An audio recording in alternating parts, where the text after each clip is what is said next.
Friends, CBN గారు పవన్ కళ్యాణ్ గారు మనందరికీ మస్కా కొడుతున్నారా? జగన్ గారు నిన్నటి ప్రెస్ మీట్ లో ఏం చేశారు తెలుసా?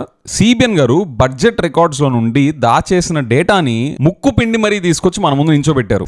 స్టేట్ బడ్జెట్ లో చూపించే డేటాతో ఎవరు కూడా డాన్స్ లేయకూడదు. సిబిఎన్ గారు ఫేక్ న్యూస్ ఫ్యాక్టరీస్ ని రన్ చేసినట్టు చేయకూడనివి budget books, budget records, budget presentations. అలాంటి వాటిని ఇప్పుడు సిబిఎన్ గారు అడ్మినిస్ట్రేషన్ లో ఎంత దాకా తీసుకెళ్లిపోయారు తెలుసా? బడ్జెట్ లో చూపించే లెక్కలని, డేటాని తారుమారు చేయడం అయిపోయింది. బడ్జెట్ లో ఫేక్ నంబర్స్ చూపించి మనల్ని బురుడి కొట్టించడం అయిపోయింది. ఇప్పుడు ఏకంగా మన బడ్జెట్ రికార్డ్స్ లో నుండి డేటాని ఎత్తేయడం స్టార్ట్ చేశారు మన విజనరీ సిబిఎన్ గారు. కానీ లక్కీగా జగన్ గారు మంచి పని చేశారు. సిబిఎన్ గారు దాచేసిన ఈ డేటాని ముక్కు పిండి మరీ తీసుకొచ్చారు. సిబిఎన్ గారు ఆయాసపడి దాచేసామోచ్ అనుకున్న డేటాని జగన్ గారు కాగ్ రిపోర్ట్స్ నుండి, సెంట్రల్ గవర్నమెంట్ రిపోర్ట్స్ నుండి వెతికి మరీ తీసుకొచ్చి మన ముందు నించోబెట్టారు. సో ఈ ఎపిసోడ్ లో మనం ఏం చేద్దాం అంటే, సిబిఎన్ గారు, పవన్ కళ్యాణ్ గారు వీళ్ళందరూ దాచేసిన డేటా ఏంటి, జగన్ గారు ముక్కు పిండి మరీ మన ముందు నించోబెట్టిన డేటా ఏంటి, అండ్ మోస్ట్ ఇంపార్టెంట్లీ సంపద సృష్టిస్తాను అని ప్రామిసులు చేసి బాండ్ పేపర్ల మీద సైన్ చేసిన సిబిఎన్ గారు, పవన్ కళ్యాణ్ గారు చేసిన అప్పులు, ఆ ఎగ్జాక్ట్ పక్కా నంబర్స్ బయటకు వచ్చాయి. అవి చూద్దాం. అండ్ జగన్ గారు ఈ ప్రెస్ మీట్ లో